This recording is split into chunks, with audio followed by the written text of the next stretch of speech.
Donc c'est une classe issue de différents niveaux qui vient la fois de formations plus professionnelles, d'autres plus générales. Et il a fallu donc par la suite essayer de rassembler la promotion autour de valeurs. C'est quoi le paysage, c'est quoi aussi, pourquoi un BTS, qu'est-ce que ça peut m'apporter par la suite, quelles compétences je souhaite viser. Et en cela, l'appel à projet nous permet de répondre à ces différents objectifs, mais surtout de donner un sens au BTS, que ce soit dans une poursuite d'études ou une insertion professionnelle maîtrisée et choisie.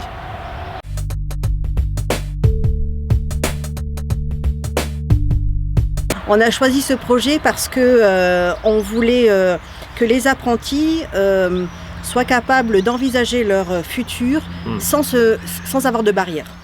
Et donc notre postulat de départ, notre choix dans cette expérimentation, ça a été de proposer le groupe classe dans son intégralité à un intervenant extérieur, de manière à ce que grâce aux techniques qui lui appartiennent, réflexivité, photolangage, enfin j'ai pas assisté à tout, mais bon il y avait tout un panel de techniques, elle arrive à leur faire toucher du doigt la possibilité qu'on pouvait faire quelque chose au-delà du BTS, mais que c'était pas un drame non plus si on s'arrêtait au BTS, et c'était pas un drame non plus si on choisissait autre chose que la prépa. Donc il y a eu 3 étapes. Première étape, c'est encore une fois, comme je le disais précédemment, c'est rappeler que le BTS permet de maîtriser plusieurs compétences, qu'il s'agit d'être force de proposition, et donc qu'on peut être amené par exemple à manager une équipe, pourquoi pas à créer son entreprise, mais qu'on peut aussi viser une poursuite d'études et donc devenir ingénieur.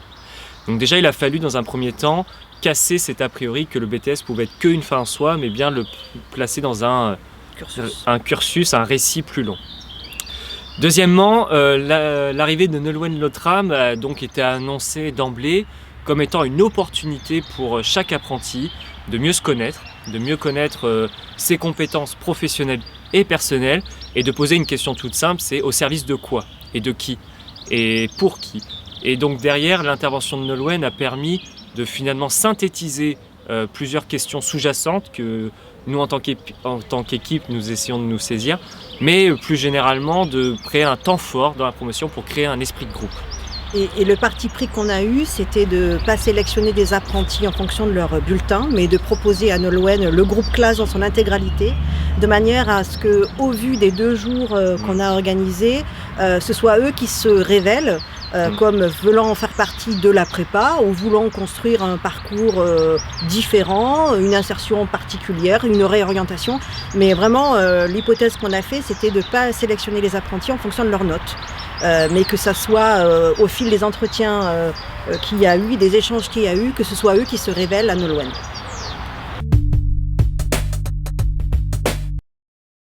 C'est l'expérimentation qui s'est déroulée en 4 axes. Le premier, c'était d'annoncer Nolwenn dans la pédagogie, dans le calendrier que nous avons au sein de l'établissement. Le deuxième, c'était de travailler sur les valeurs que l'on souhaite défendre dans un contexte professionnel. Le troisième, c'est effectivement quel parcours je crée en cohérence avec ces valeurs-là, quels moyens je me donne pour y répondre. Et le quatrième, c'est la définition d'un blason qui a permis à chaque apprenti grâce à une pièce graphique et autres, de se positionner aussi face au groupe classe et face aussi aux formateurs et pour soi-même. Ça a changé 2 choses. La première, ça a permis de casser des a priori qu'on pouvait avoir sur c'est quoi être un ingénieur, quelqu'un qui serait a priori décontextualisé du terrain, de la pratique professionnelle, de donner aussi des arguments pour ceux qui souhaiteraient devenir ingénieurs, qui n'osaient pas forcément l'affirmer ou le dire. Ça, c'est le premier point. Le deuxième point, l'intervention de Nolwenn, elle a permis de révéler que, encore une fois, et ce ne serait trop répétitif de le dire, nous avons en face de nous des personnes, des êtres humains, qui ont certes des compétences techniques demandées, mais aussi des motivations propres, des comportements, des savoir-être, et que c'est un tout, un ensemble qui est généralement demandé sur le marché de l'emploi. Donc derrière se pose la question du relais, comment nous allons pouvoir utiliser cette matière dans notre propre pédagogie. Et ça a permis aussi de créer un temps pour chacun, pour visualiser le fait que le BTS n'était pas une fin en soi et qu'on pouvait les accompagner, que ce soit pour l'orientation ou pour l'insertion, au-delà de ce qu'ils avaient peut-être tous vu ou beaucoup vu comme la fin de leur formation.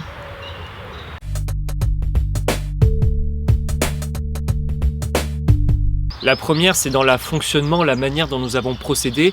Il s'en est suivi une autre manière de faire la pédagogie que nous initions déjà, mais que là, qui est confortée, c'est savoir de rassembler les apprentis sous forme d'îlots, de les faire travailler de manière interactive en visualisant à travers un outil, par exemple le Padlet, les résultats produits de chacun. Donc ça crée une dynamique de cours interactive où on est en situation proactive et où finalement on retrouve des conditions de travail qui pourraient retrouver en entreprise également, en bureau d'études. Dans le fond, il s'agit de prendre avec beaucoup de précautions ce qui a été partagé, ce qui a osé être livré devant le groupe classe et aussi devant les formateurs. Donc il s'agit de préparer au mieux le relais, comme je le disais, pour pouvoir finalement d'une part leur dire que oui, ils ont raison, ils peuvent oser, c'est leur donner confiance. Et cela très concrètement va s'accompagner à travers 3 dispositifs. Premièrement, un dispositif d'accompagnement pour tout type de projet professionnel et personnel qui souhaitent être envisagés. Comment nous, au sein de l'EPL, nous proposons un cadre bienveillant et exigeant sur ces questions-là. Donc là, finalement, on rentre dans l'idée de l'appel à projet que de casser d'une part le plafond de verre, mais au-delà de permettre à chacun de s'épanouir dans son environnement professionnel et personnel. Très concrètement, il s'ensuit des affinités, des partenariats, des complicités avec les différents pôles de l'établissement. D'une part, évidemment, l'équipe pédagogique, mais aussi le centre des ressources. Et enfin, l'apprenti en tant que tel, sur des rendez-vous qui se devraient donner pour approfondir un projet, qui soit, par exemple, créer une entreprise, mais aussi, effectivement, devenir ingénieur à travers un accompagnement, une forme de prépa, ou alors de développer des activités annexes, style créer une exposition et autres. Donc il s'agit bien de renforcer notre proximité avec les apprentis et les jeunes pour leur développement. Et je rajouterais aussi l'utilisation de la réflexivité, puisque Nolwenn a utilisé la réflexivité pendant ces 2 jours et on s'est aperçu que ces jeunes utilisent la réflexivité à la fin de leur parcours dans le cadre des SPV et que ce serait intéressant dès le début de l'année, dès le début du temps de formation, de leur faire travailler cette technique puisque elle est performante, elle est intéressante quand on travaille la capacité, quand on se détache de l'entrée disciplinaire et du coup ce serait intéressant de la réutiliser pour la récupération du vécu, pour la réflexivité sur qu'est-ce qu'ils ont fait en entreprise, qu'est-ce qu'ils ont réussi, pas réussi à l'intérieur du travail du monde de l'entreprise mais aussi à l'intérieur des TP qu'ils peuvent réaliser ici. Donc ça devienne quelque chose de régulier dans les pratiques pédagogiques de notre équipe. Et je rajouterais effectivement que ces données-là doivent nécessairement être transversales, elles ne doivent pas être réservées à 1 ou 2 personnes. Oui, ce que dit Maxime, c'est qu'il ne faut pas que le projet soit lié à une personne, mais il faut que ce soit une équipe qui porte. Voilà, il faut que ce soit une équipe, une dynamique qui mène le projet et que ce ne soit pas le projet d'un tel ou d'une telle relié juste à une seule personne. Une dynamique de direction, de personnes ressources, dont Nolwenn Notre-Âme qui prennent une posture d'experts, de lieux comme le CDR et l'équipe pédagogique. Donc c'est un nouveau partenariat pour les jeunes, pour les apprentis, pour leur insertion.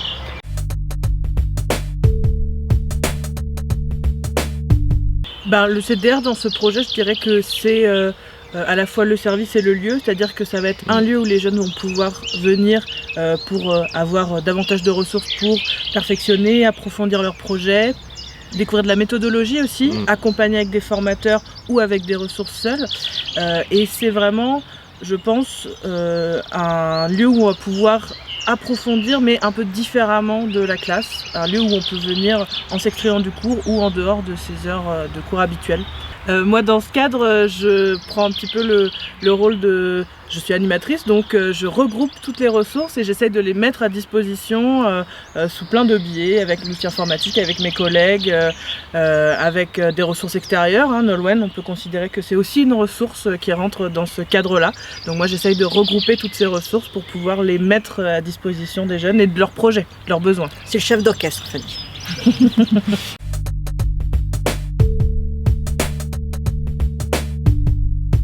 Alors le timing, je pense que ce serait faire intervenir Nolwenn plus tôt dans l'année scolaire. Là, ça n'a pas été possible avec le confinement et la situation actuelle.